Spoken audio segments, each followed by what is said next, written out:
In my reading around this product range, I read about the smart handpiece.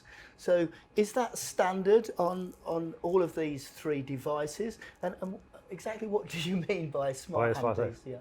So the design of the handpiece is very similar across the whole product range. Okay. It's been redesigned relatively recently, and now you'll find that the fibre optic cable has a metal sheath around it, and it has a rugged, relatively flexible rubberized sheath, which makes it extremely resistant to both compression and flexing, so it makes it extremely strong. Visually, the handpiece itself is extremely similar across the three, but the internal components are slightly different.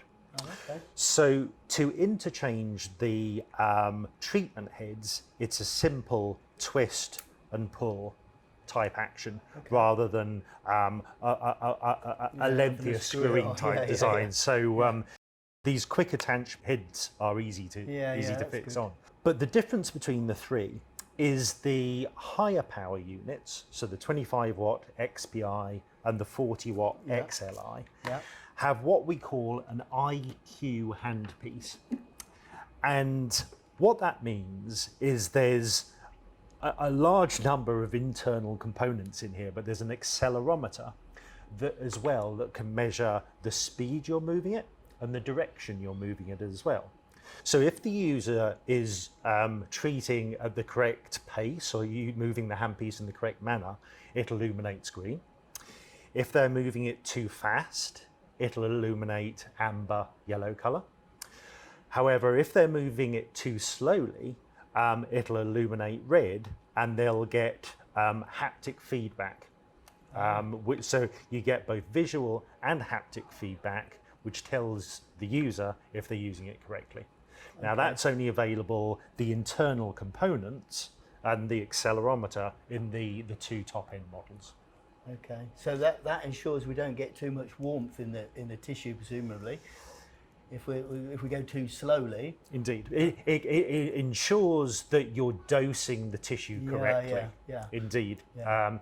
You're correct in saying if you don't move the handpiece fast enough, there's an increased perception of heat. Yeah. But the critical element is it makes sure that the user doses the tissue correctly. I like that, actually, because that's ensuring I'm getting the right energy density. I'll be perfectly honest with you, I sort of measure it out at the moment and actually sort of calculate what sort of speed I need to do. So the handpiece is actually doing that for me in a way. Indeed. Brilliant. Indeed. Okay. But the general guidance is that we tend to move the handpiece a couple of centimeters a second, and we often treat in a grid type manner, evenly covering the area that we need to treat. Then we're making sure we're not missing any cells. That's great. Correct. Okay, and these transmitters that we've got here, I see these. Presumably, this is where they're stored, is it?